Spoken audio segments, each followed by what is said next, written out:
An interview with Mr. C regarding New World Order plans for the U.S. and its citizens.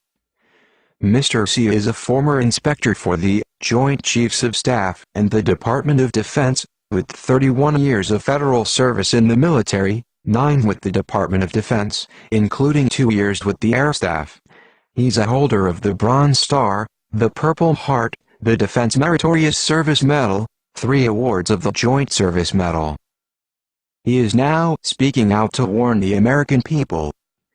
There are over 180 concentration camps, quietly modified facilities which have sprung up and continue to spring up across the country, seemingly devoid of activity, yet requiring strange accoutrements such as barbed wire topped fencing, with the tops turned inward, and helicopter wing socks. Most have good logistical supportability, with major highways and railroad transport facilities adjacent to the sites. These facilities, many in remote areas across our country, are set up to become concentration detention camps, complete with gas chambers, for resistors and dissidents. Generally speaking, they're set up for dissenters who will not go along with the New World Order. The resistors are gun owners who refuse to give up their weapons. The dissidents are Christians, patriots and constitutionalists. These camps are set up. I've seen many of them. The boxcar gas chambers.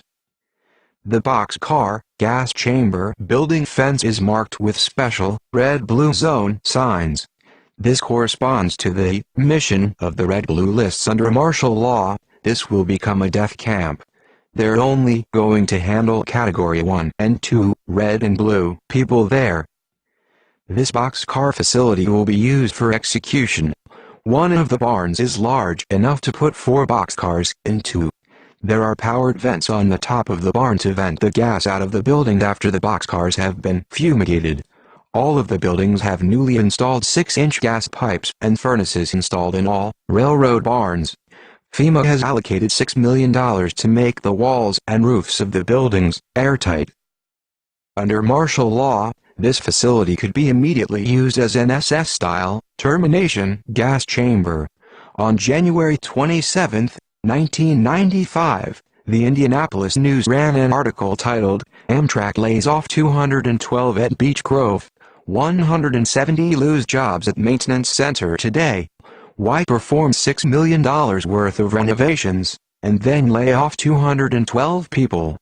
Because the people doing the final executions will not be Americans. Thus, the slots of the 212 will be filled with non-Americans. They'll hire foreigners for this capo task. The repairing of private trains is a dead giveaway to death cars. Late last year, Congress ordered Amtrak to spend at least $5.9 million patching holes in the roof and fixing masonry on the walls of the giant machine sheds at Beech Grove. These buildings have been sealed. They're airtight. The facility is constructed to allow gas to be blown into all the buildings via the newly installed 2-story hot air heating furnaces. Next, Mr. C elaborated on the 2 categories, the red and blue lists, and what they mean. The red list is for pickup and execution before unobtrusive preparations for martial law are initiated. The blue list is also for execution, but at a later date, within 6 weeks of martial law declaration. There are no re-education plans for either category, just execution. When you get picked up on a red pickup, they'll take you from your home at night, probably around 4 a.m., and put you in a black van, then drive you to a helicopter waiting to fly you to an intermediate point. There, you'll be loaded onto a big 64-passenger CH-47 Chinook helicopter, all black, unmarked and illegally operating under the treaty on open skies. Then they'll fly you to one of 38 cities. You may be taken straight to a temporary detention facility. When you're red-listed, you'll be taken to a red camp. Then you'll be executed. At some point, martial law will be declared. Martial law is when the writ of habeas corpus, to have a trial by jury, is suspended. I understand this has already been done without martial law. Instead of going to the judge, you go straight to jail for a limited time. I suspect there will be a major outage, or some other crisis which will be the reason to declare martial law. At this point, the blue list of people will be picked up. At that time, the country will be regionalized into 10 regions, which are already designated by FEMA.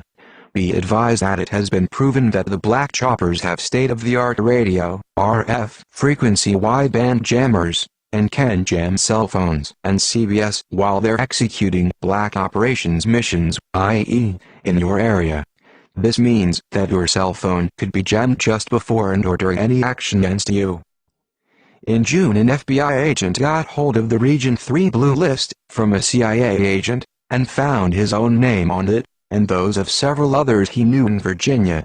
The regional blue list stated that the names on the blue list would be picked up within 6 weeks of the actual martial law declaration. This parallels the Nazi red-blue list policy almost to the letter. People say, it won't work. But it will work if the 300,000 Soviet troops which are already here can get the guns.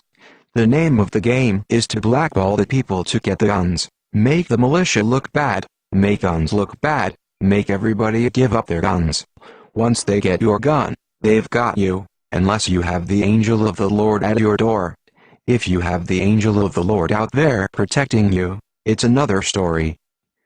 The ones doing all of this are operating out of the highest places in the federal government. They're cooperating with spirit guides and mediums and using astrology and numerology. The spirit guides are nothing else than demons, and they are telling them what to do, and the entire thing is being orchestrated at the highest spiritual levels by Satan himself. Every base has been covered. They've thought of everything. If you notice, they often do things on the 13th of the month. Clinton does a lot of things on the 13th. Who will be doing the actual picking up? Foreign cops. United Nations Internal Security Forces. Over 30 foreign military bases under the United Nations flag are already set up in the U.S., all with the approval of special appointees in high federal positions.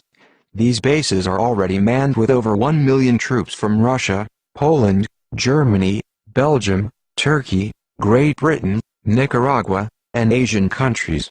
Why are they here? Because unlike our own troops, many of which along with the Guard and Reserve of 24 states are being deployed overseas, will have no qualms about firing on U.S. citizens when the time comes. There are more than 2,000 Russian tanks, military trucks and chemical warfare vehicles just outside Gulfport, Mississippi. This is going on all over the country. German troops are known to be at Holloman Air Force Base in New Mexico, Wright-Patterson Air Force Base in Ohio, and Fort Hood, Texas. Chinese troops are known to be at the Long Beach Naval Station in California. There's not going to be some future event when the invading troops are going to show up. They're already here. When martial law is implemented, these foreign UN troops will be policing our country, carrying out the plans of the New World Order. In Beech Grove, some research on the so-called furnaces and the AGA gas. The so-called furnaces are exhaust fans. AGA Gas Incorporated sells mostly asphyxiation-type gases. You can verify this by doing a search via Dogpile for AGA Gas Incorporated and then look for website MDs and they will list the gases. Regulators are used to regulate pressure and gas mixtures.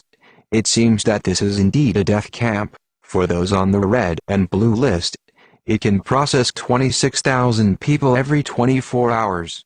The site has since been cleaned up to look inconspicuous. People of America, all these things which are about to happen are already prophesied in the book of Revelations, one of the New Testament books. It is written that in the last days America, which is Mystery Babylon, will be destroyed. And I heard another voice from heaven, saying, Come out of her, my people, that ye be not partakers of her sins, and that ye receive not of her plagues. For her sins have reached unto heaven, and God remembered her iniquities. Revelation 18 verse 4 and 5. The God Abraham, Isaac and Jacob is calling his true bride to come out of America.